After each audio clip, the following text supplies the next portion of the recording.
Operation सिंदूर के पश्चात भारतीय सेना के द्वारा आज एक और बड़े ऑपरेशन को अंजाम दिया गया और इसी को हम कहते हैं ऑपरेशन केलर। इसका उद्देश्य है भारत से आतंकवाद को पूरी तरीके से नेस्तनाबूद करना या भारत से आतंकवाद को पूरी तरह से समाप्त कर देना। पहलगाम आतंकी हमले के पश्चात भारत सरकार ने आतंकवादी गतिविधियों को पूरी तरीके से ध्वस्त करने के उद्देश्य से सबसे पहले जहां ऑपरेशन सिंदूर चलाया, वहीं अब ऑपरेशन केलर के माध्यम से आतंकवादी ठिकानों को भी ध्वस्त करने का प्रयत्न यहां पर कर रही है ना। आपने देखा कि ऑपरेशन सिंदूर में भारत की सेना ने क्या किया कि जितने भी आतंकवादी जो अड्डे थे या आतंकवादी ठिकाने थे भारत की सीमा के बाहर, उनको पहले ध्वस्त किया गया। इसके तहत पाकिस्तान के या पीओके के लगभग 9 आतंकी अड्डों को निशाना बनाया गया और अब हाल ही में भारतीय सेना ने ऑपरेशन केलर के तहत जो हमारी सीमा के अंदर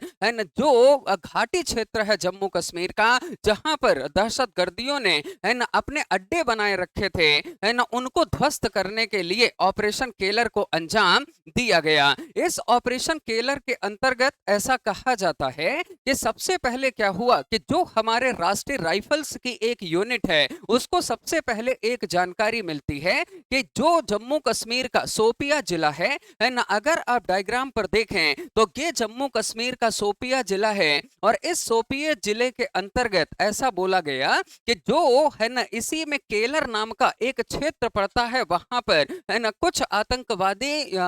जो आतंकवादी हैं उनको नोटिस किया गया और इसी जानकारी के पश्चात भारतीय सेना द्वारा है ना एक बड़े स्तर पर कार्रवाई की गई और कहते हैं कि इस कार्रवाई में सबसे पहले मुठभेड़ होती है, दोनों तरफ से भीषण गोलीबारी की जाती है और अंततः लश्कर-ए-तैयबा है ना, लश्कर-ए-तैयबा के 3 आतंकवादियों को यहाँ पर है ना जो है वो मार दिया जाता है ना, या फिर उनकी है ना जो है या उन्हें यहाँ पर शूट किया जाता है। इस ऑपरेशन केलर के अंतर्गत एक बात मैं आपको ये भी स्पष्ट कर दूं कि इसमें जिन आतंकवादियों को, मतलब लश्कर और तैयबा के जिन 3 आतंकवादियों को निशाना बनाया गया है, उनका संबंध पहलगाम हमले से नहीं था, है ना। ये एक अलग ही ग्रुप था जिस पर भारतीय सेना बहुत दिनों से नजर बनाए रखे हुई थी और जब उसे मौका मिला तो इस ऑपरेशन के तहत उन आतंकवादियों का है ना यहाँ पर सफाया कर दिया गया और साथ ही साथ भारतीय सेना आतंकवाद को समाप्त करने के लिए जिस तरीके से इस समय पर कमिट है, प्रतिबद्ध है,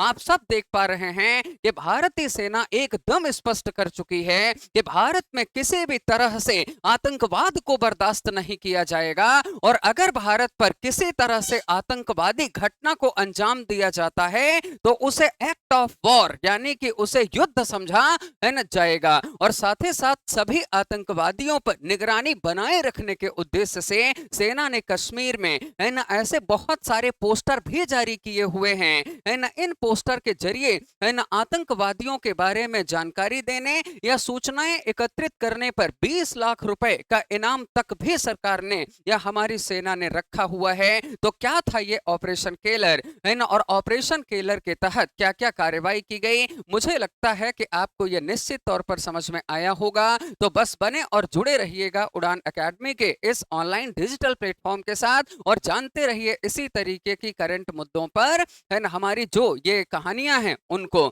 so thank you very much. जय हिंद।